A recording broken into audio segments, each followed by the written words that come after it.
शांति। अॼु जी मुरली तारीख़ आहे 11/11/2025। अॼु मिठा मिठा बाप दादा चवनि था, मीठे मीठे ॿार तव्हां दिलि सां बाबा बाबा चओ त ख़ुशी में रोमांच खड़ा थी वेंदा। ख़ुशी में रहो त माया जी ठही वेंदा। ख़ुशी में रहो त माया जी ठही वेंदा। प्रश्न: ॿारनि खे कंहिं हिकु ॻाल्हि में महिनत लॻंदी आहे, लेकिन ख़ुशी ऐं आधार जो उहो ई ख़ुशी ऐं यादि जो आधार उहो ई आहे। उत्तरा: आत्म अभिमानी ठहिण में महिनत लॻंदी आहे, लेकिन हिन सां ख़ुशी जो पारो चढ़ंदो आहे। मिठो बाबा यादि ईंदो आहे। माया तव्हांखे देह अभिमान में लाहींदी रहंदी आहे, रिश्तम सां रिश्तम थी करे लड़ंदी आहे। इन में मुंझणो न आहे। बाबा चईंदा आहिनि, ॿार माया जे तूफ़ान सां डिॼो न, सिर्फ़ु कर्मेंद्रियनि सां कोई विकराम न करो। ओम शांति। रूहानी बाप रूहानी ॿारनि खे सम्झाइनि था, व शिक्षा ॾियनि था, पढ़ाइनि था। ॿार ॼाणंदा आहिनि पढ़ाइण वारो बाबा सदैव देही अभिमानी आहे। उहो निराकार आहे, देह वठंदा न आहिनि, पुनर्जन्म में न ईंदा आहिनि। बाप सम्झाईंदा आहिनि, तव्हां ॿारनि खे मूं समान, तव्हां ॿार मुंहिंजे समान, पंहिंजी खे आत्मा तव्हांखे सम्झणो आहे। मां आहियां परमपिता। परमपिता खे देह न हूंदी आहे, उन्हनि खे देही अभिमानी ई चईंदासीं। उहो त निराकार आहे न। बाबा चईंदा आहिनि, मूंखे पंहिंजी देह न आहे, तव्हांखे त देह मिलंदी आई आहे न। हाणे मुंहिंजे समान देह सां न्यारो, पंहिंजी खे आत्मा सम्झो। अगरि विश्व जो मालिक ठहिणो आहे त ॿियो कोई डिफ़िकल्ट ॻाल्हि आहे ई न। बाप चईंदा आहिनि, देह अभिमान खे छॾे मुंहिंजे समान ठहो। सदैव बुद्धि में यादि रहे, असां आत्मा आहियूं। सभिनि असांखे बाबा पढ़ाइनि था। सदैव बुद्धि में यादि रहे, असां आत्मा ई आहियूं, असांखे बाबा पढ़ाइनि था। बाबा त निराकार आहिनि, परंतु असांखे पढ़ाइनि कीअं? हिन करे बाबा हिन तन में अची करे पढ़ाईंदा आहिनि। गऊ मुख ॾेखारींदा आहिनि न। हाणे गऊ जे मुख सां त गंगा न निकिरंदी, न माता खे बि गऊ माता चईंदासीं। तव्हां सभु गऊ आहियो न, इहे ब्रह्मा त गऊ न आहे न, मुख द्वारा ज्ञान मिलंदो आहे। बाप जी गऊ त न आहे, बैल ते ई सवारी ॾेखारींदा आहिनि, उहो त शिव शंकर चई ॾींदा आहिनि। तव्हां ॿार हाणे सम्झंदा आहियो, शिव शंकर हिकु न आहे। शिव त ऊच ते ऊच आहे, पोइ ब्रह्मा विष्णु शंकर। ब्रह्मा आहे सूक्ष्म वतन वासी। तव्हां ॿारनि खे वीचार सागर मंथन करे पॉइंट्स कढी सम्झाइणो पवंदो आहे, ऐं निडर बि ठहिणो आहे। तव्हां ॿारनि खे ई ख़ुशी आहे न। तव्हां चईंदा आहियो, असां ईश्वर जा स्टूडेंट आहियूं, असांखे बाबा पढ़ाईंदा आहिनि। भॻवान वाच्य बि आहे, ॿार हे ॿार मां तव्हांखे राजाउनि जो राजा ठाहिण लाइ पढ़ाईंदो आहे। पर किथे बि वेंदा आहियो, सेंटर्स ते वेंदा आहियो, बुद्धि में आहे की बाबा असांखे पढ़ाईंदा आहिनि। जो हाणे असां सेंटर्स ते ॿुधंदा आहियूं, बाबा मुरली हलाईंदा आहिनि। जो हाणे असां सेंटर्स ते ॿुधंदा आहियूं, बाबा मुरली हलाईंदा आहिनि। बाबा चईंदा रहो, इहे बि तव्हांजी यादि जी यात्रा थी वई। योग अक्षर शोभंदो न आहे न।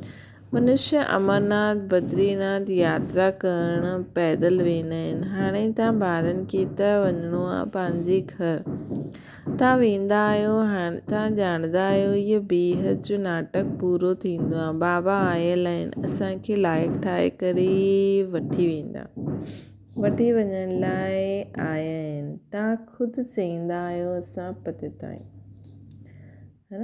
बाबा आया आहिनि, असांखे लाइक़ु ठाहे करे वठी वञण लाइ आया आहिनि।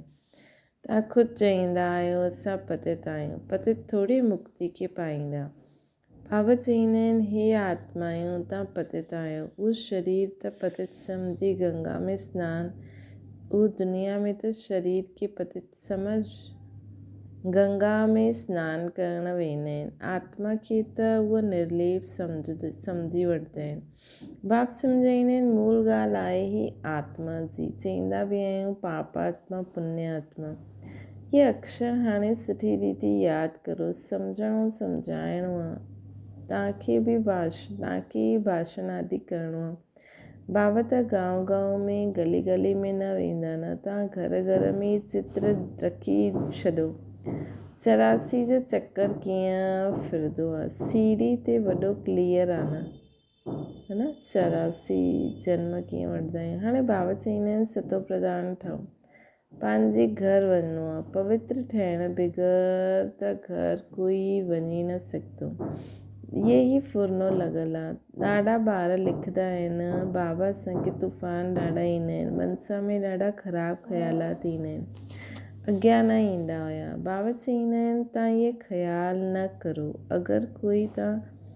अॻियां कोई तव्हां युद्ध जे मैदान में थोरी हुयो। हाणे तव्हांखे बाप जी यादि में रही माया ते जीत पाइणो आहे। इहे घड़ी घड़ी यादि कंदा रहो।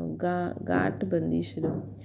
जीअं माताऊं गांठ ॿधी वठंदियूं आहिनि न, पुरुष पोइ नोटबुक ते लिखंदा आहिनि। तव्हांजो त इहा बैच सुठी निशानी आहे न। असां प्रिंस ठहींदा आहियूं। इहा आहे बेगर टू प्रिंस ठहिण जी गॉडली यूनिवर्सिटी। तव्हां प्रिंस हुयो न, श्री कृष्ण वर्ल्ड जो प्रिंस हुयो। जीअं इंग्लैंड जो बि प्रिंस ऑफ वेल्थ ॾेखारींदा आहिनि न, उहो थी वई हद जी ॻाल्हियूं। राधे कृष्ण त ॾाढा नामी गिरामी आहिनि। स्वर्ग जा प्रिंसेस हुया, हिन करे उन्हनि खे सभई प्यारु कंदा आहिनि। श्री कृष्ण खे त ॾाढो प्यारु कंदा आहिनि। करिणो त ॿिन्हिनि खे खपे। पहिरियों त राधे खे प्यारु करणु खपे, परंतु ॿार ते जास्ती प्यारु रहंदो आहे न। छोजी उहा त वारिस आहे। स्त्री जो बि पति ते प्यारु रहंदो आहे न। पति जे लाइ चईंदा आहिनि इहे तव्हांजो गुरू आहे ईश्वर। स्त्री जे लाइ ईअं न चईंदा।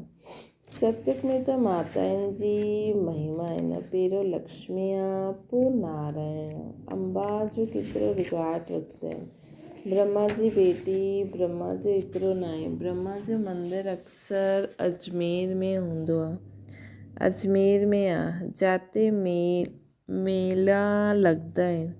अंबा जे मंदर में मेलो लॻंदो आहे। वास्तव में इहे सभु मेला जेका आहिनि उहो मेलो ठाहिण लाइ, मतिलबु मेरो ठाहिण लाइ आहिनि। मेले में वेंदा आहिनि माण्हू, धूल मिटी हूंदी आहे न। तव्हांजो इहो मेलो आहे स्वच्छ ठहिण जो। स्वच्छ ठहिण जे लाइ तव्हांखे स्वच्छ बाप खे यादि करिणो आहे।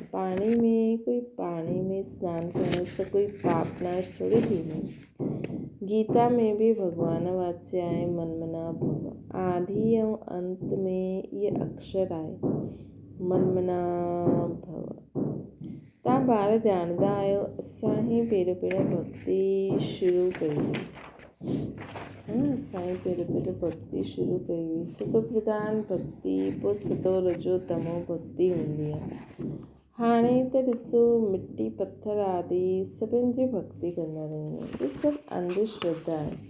हिन समय तव्हां संगम ते वेठा आहियो। इहे उल्टो झाड़ आहे, मथे में बीज आहे। बाबा चईंदा आहिनि न मनुष्य सृष्टि जो बीज रचता मां आहियां। हाणे नई दुनिया जी स्थापना करनि था न, सैम्पलिंग लॻाइनि था। झाड़ जे पुराणे पत्ता झड़ी वेंदा आहिनि, नया पत्ता निकिरंदा आहिनि। हाणे बाबा देवी देवता धर्म जी स्थापना कराइनि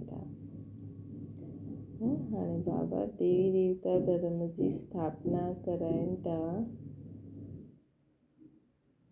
ॾाढा पत्ता आहिनि जो मिक्स थी वेंदा आहिनि। देवी देवता धर्म जी स्थापना करनि त ॾाढा पत्ता आहिनि जो मिक्स थी वेंदा आहिनि। पंहिंजे खे हिंदू कहलाईंदा आहिनि। वास्तव में हिंदू आहिनि ई आदि सनातन देवी देवता धर्म वारा। हिंदुस्तान जो वास्तव नाम भारत आहे, जाते देवता रहंदा हुया। ॿिए के देश जो नाम न बदिलंदो आहे, इन्हनि जो नाम बदिलंदो आहे। हिंदुस्तान चई ॾींदा आहिनि, इन्हनि जे धर्म जो नाम बि बदिली वेंदो आहे। बौद्धी माण्हू ईअं थोरी चईंदा असांजो धर्म जापानी चीनी आहे, न, उहो त पंहिंजे धर्म खे बौद्धी ई चईंदा न। तव्हांजे में कोई बि पंहिंजे खे आदि सनातन देवी देवता धर्म जो न सम्झंदा आहिनि। मतिलबु हिते त धर्म जो नाम, स्थान जो नाम ई बदिली करे छॾियो। अगरि कोई चए बि त चओ उहो धर्मशास्त्र कॾहिं ऐं कीअं स्थापना कई, है न। अगरि कोई ईअं चए त चओ उहो धर्म कीअं ऐं कॾहिं स्थापना कयो। कुझु बि ॿुधाए न सघंदा, कल्प जी आयु लंबी चौड़ी करे छॾींदा आहिनि। हिनखे चइबो आहे अज्ञान अंधेरो। हिकु त पंहिंजे धर्म जो पतो न आहे, ॿियो लक्ष्मी नारायण जे राज्य खे ॾाढो दूरि खणी आहे, हिन करे घोर अंधियारे में चइबो आहे। ज्ञान ऐं अज्ञान में केतिरो फ़र्क़ु आहे। ज्ञान सागर हिकु शिव बाबा, उन्हनि सां जीअं हिकु लोटो वठंदा आहिनि। सिर्फ़ु कंहिंखे इहो ॿुधायो कि शिव बाबा खे यादि करो त विक्रम विनाश थिए, त इहे जीअं चुल्लू पाणी थी वियो। कोई त सनानु कंदा आहिनि, कोई घड़ो भरे वेंदा आहिनि, कोई नंढी नंढी लोटियूं बि खणी वेंदा आहिनि। रोज़ु हिकु बूंद मटके में विझी छॾींदा आहिनि। उन्हनि खे ज्ञान जल सम्झी पीअंदा आहिनि। विलायत में बि वैष्णव माण्हू गंगा जल जा घड़ा भरे करे खणी वेंदा आहिनि, पोइ मंगाईंदा रहंदा आहिनि। हा, हीअ त सॼो पाणी पहाड़नि सां ईंदो आहे, मथां खां पाणी किराईंदा आहिनि, मथां सां बि पाणी किराईंदा आहिनि। अॼुकल्ह ॾिसो मकान में बि केतिरो ऊच 100 मंज़िल ताईं ठाहींदा आहिनि। सतयुग में त हीअं न हूंदो, हुते त तव्हांखे ज़मीन एतिरी मिलंदी कि ॻाल्हि न पुछो। हिते रहण जे लाइ ज़मीन न आहे,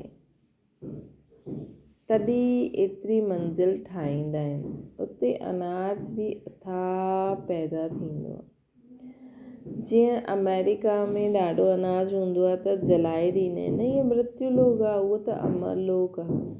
अधु कल्प हुते तव्हां सुख में रहंदा, काल अंदरि अची न सघंदो। हिन ते कथा बि आहे न, इहा बेहद जी ॻाल्हि आहे। बेहद जी ॻाल्हियुनि सां पोइ हद जी कथायूं वेही ठातियूं अथनि। ग्रंथ पहिरियों केतिरो नंढो हुयो, हाणे त केतिरा वॾा वॾा करे छॾिया अथनि। शिव बाबा केतिरा नंढा आहिनि, हुननि जी बि केतिरी वॾी महिमा करे छॾी अथनि। बौद्ध जा चित्र, पांडवनि जा चित्र वॾा लंबा ठाहिया आहिनि।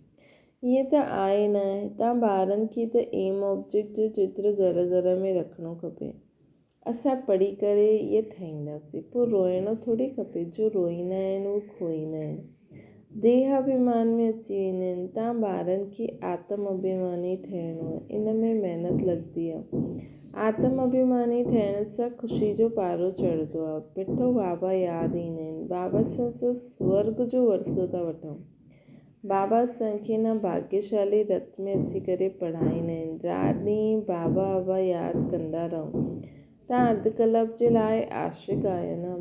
भगत भॻवान खे यादि कंदा आहिनि। भगत आहिनि अनेक। ज्ञान में सभु हिकु बाप खे यादि कंदा आहिनि। भगत आहिनि अनेक। ज्ञान में सभु हिकु बाप खे यादि कंदा आहिनि। ज्ञान में सभु हिकु बाप खे यादि कंदा आहिनि। भक्ति में त अनेक रीति सां माण्हू अनेक भॻवाननि जे रूप खे यादि कंदा आहिनि। उहे सभिनि जा बाबा आहिनि। ज्ञान सागर बाप असांखे पढ़ाईंदा आहिनि। तव्हां ॿारनि जा त रोमांच खड़ा थियणु खपनि। तूफ़ान त माया जा ईंदा। बाबा चईंदा आहिनि सभिनि खां जास्ती तूफ़ान त मूंखे ईंदा आहिनि, श्री सभिनि सां अॻियां मां आहियां न। असां वटि ईंदा तॾहिं त मां तव्हांखे सम्झाईंदमि। ॿारनि वटि केतिरा, तॾहिं त मां सम्झंदो आहे न कि ॿारनि वटि केतिरा ईंदा। मूंझदा हूंदा। अनेक प्रकार जा तूफ़ान ईंदा आहिनि जो अज्ञान काल में बि कॾहिं न ईंदा हुया।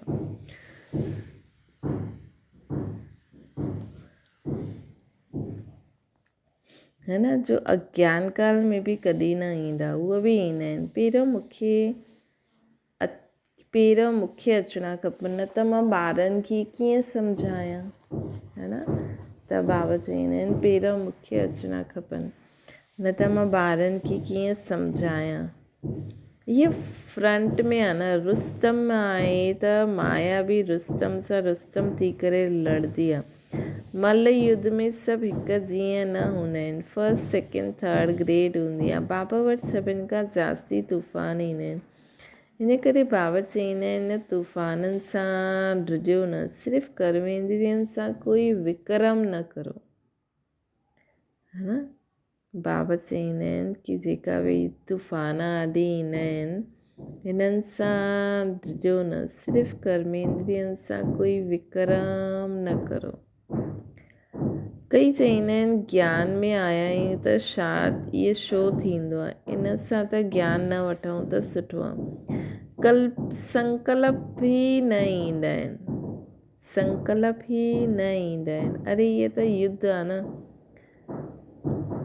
स्त्री जे साम्हूं हूंदे हुए बि पवित्र दृष्टि रहे। सम्झणो आहे असां शिव बाबा जा ॿार आहियूं, असां भाउ आहियूं। पोइ प्रजापिता ब्रह्मा जी संतान थियण सां असां भाउ भेण थी वेंदा आहियूं। पोइ विकार किथां आयो, है न। पोइ विकार किथां आयो। ब्रह्मणा ऊच चोट जो पोइ देवता ठहींदा आहिनि, त असां भाउ भेण आहियूं न। हिकु बाप जा ॿार कुमार कुमारियूं आहिनि। अगरि ॿई कुमार कुमारियूं थी करे न रहंदा त पोइ झगड़ो थी वेंदो, अबलाइन ते अत्याचार थींदो आहे न।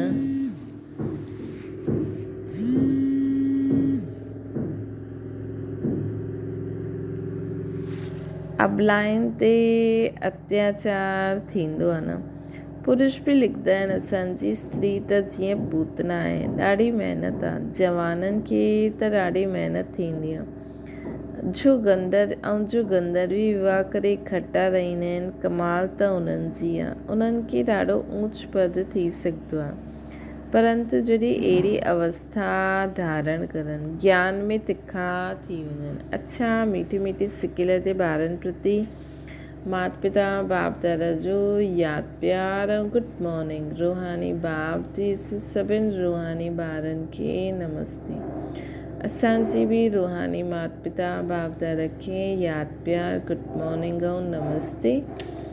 धारणा जे लाइ मुख्य सार, माया जे तूफ़ान सां ड्रिजणो व मूंझणो न आहे, सिर्फ़ु ध्यानु रखिणो आहे कर्मेंद्रियनि सां कोई विक्रम न थिए।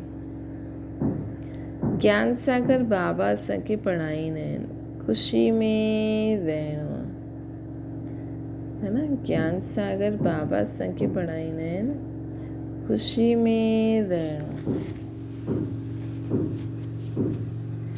ॿियो आहे सतो प्रधान ठहिण लाइ आत्म अभिमानी ठहिण जी महिनत करणी आहे।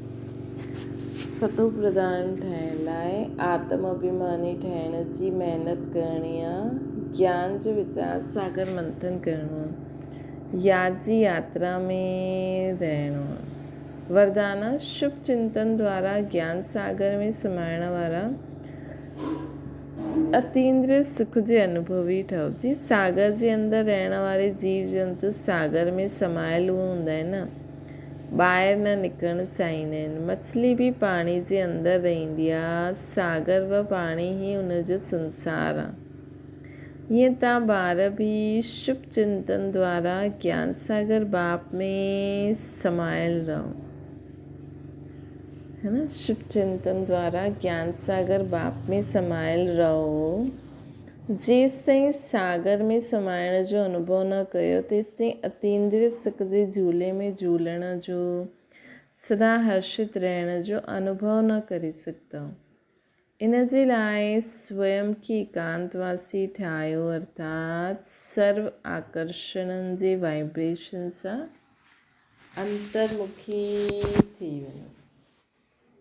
अतीन्द्रिय सुख जो अनुभव वठण लाइ सर्व जो दुनिया में आकर्षण करण वारी ॻाल्हियूं आहिनि, हुननि सां अंतर्मुखी थी वञे।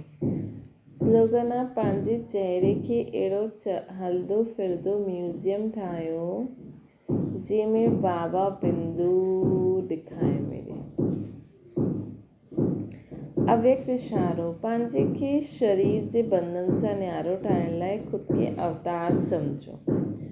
अवतार आहियां हिन स्मृति में रही शरीर जो आधार वठी कर्म करो।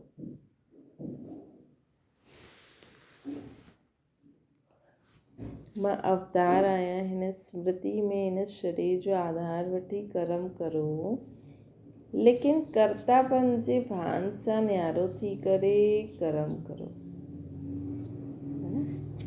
कि मां करां तो हिन भान सां न, कर्तापन जे भान सां न्यारो थी करे करो।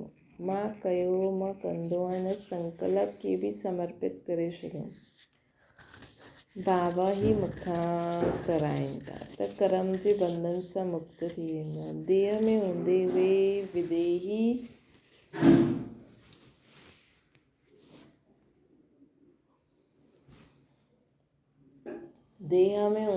विदेही अवस्था जो अनुभव कंदा रहो। अच्छा, ओम शांति। बाबा की याद करो।